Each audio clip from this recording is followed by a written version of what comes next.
It is an ancient disease, as old as humankind. Hippocrates described it as the falling sickness. Raphael depicted it in his painting in the 16th century, Shakespeare in his masterpiece Othello. Dostoevsky, who suffered from the disease himself, visited its torment in his novels. For centuries it was linked with mental illness and even possession by spirits. The stigma of epilepsy was severe. Today we know that epilepsy is not caused by mental illness. It's not caused by demons. It's a disorder caused by an electrical disturbance of the brain. These electrical disturbances result in seizures. There are many types of seizures, and their symptoms can vary. A seizure can appear as a short period of unconsciousness, a staring spell, or a series of physical convulsions. Seizures can occur at any time and without warning. The sudden and unpredictable nature of seizures is one of the most disabling aspects of epilepsy. Under normal circumstances, nerve cells in the brain discharge electricity in a smooth, coordinated manner. During a seizure, electrical discharges become hypersynchronized, and nerve cells are unable to perform normal functions. Scientists have learned that this abnormal electrical activity is triggered by an imbalance of neurotransmitters, the brain chemicals that nerve cells use to communicate with one another. More research is needed if we are to translate this understanding of the brain into effective treatments for seizures.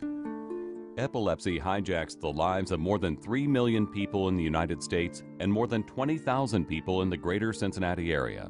Because 1 of every 100 people suffers from epilepsy, someone you know is struggling with this disorder right now.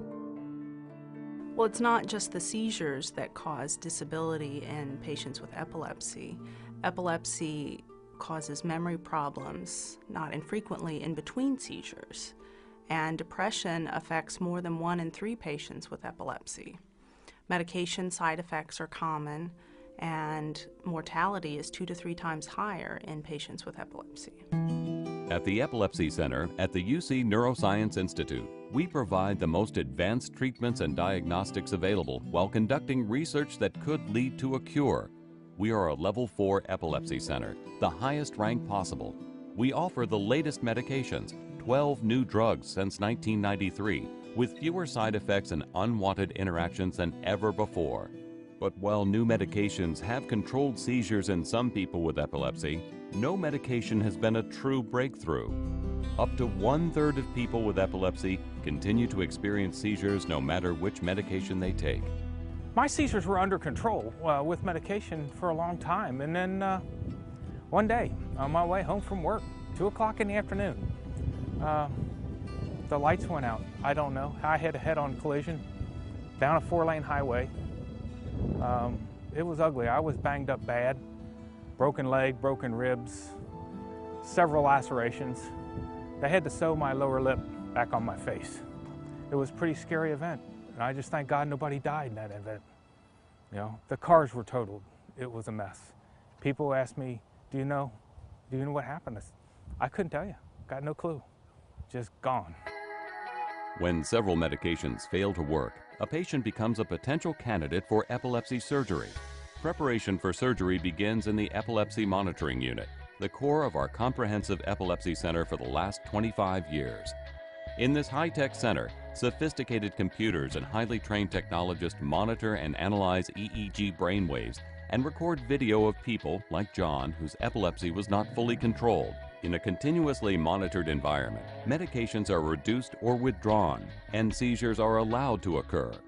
Electrodes may be placed in a grid right on the surface of the patient's brain. The goal is to locate the spot where seizures start and to determine whether that spot is close to or safely distant from important areas of the brain that are needed for speech, memory, and movement. Ever vigilant, technicians fly into action the moment a seizure occurs. Within 30 seconds, they inject a tiny dose of blood flow tracer into the patient's bloodstream. A brain scan then shows the areas of highest blood flow at the time of the seizure, helping doctors pinpoint the seizure's point of origin, also known as the seizure focus. If the seizure focus can be safely removed, surgery may be prescribed. That's a tough road. You know, it's really a difficult thing to make that decision, but the problems associated with what I was having and the risk associated with surgery, there wasn't a question for us. We had to go have the tests. And to this day, I will encourage any individual with epilepsy to have the test, because you'll never know if you don't go have the test. And I've been very, very fortunate. And I thank God every day for giving those doctors the talent to do what they did for me. You know, I've been great. I've had no seizures. 19 years, no seizures. Life is good.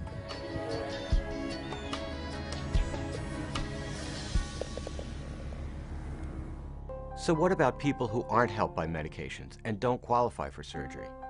That's the major challenge we face today. At the UC Epilepsy Center, we want to discover why some medications work better than others and how to determine which medication will be most helpful to an individual patient.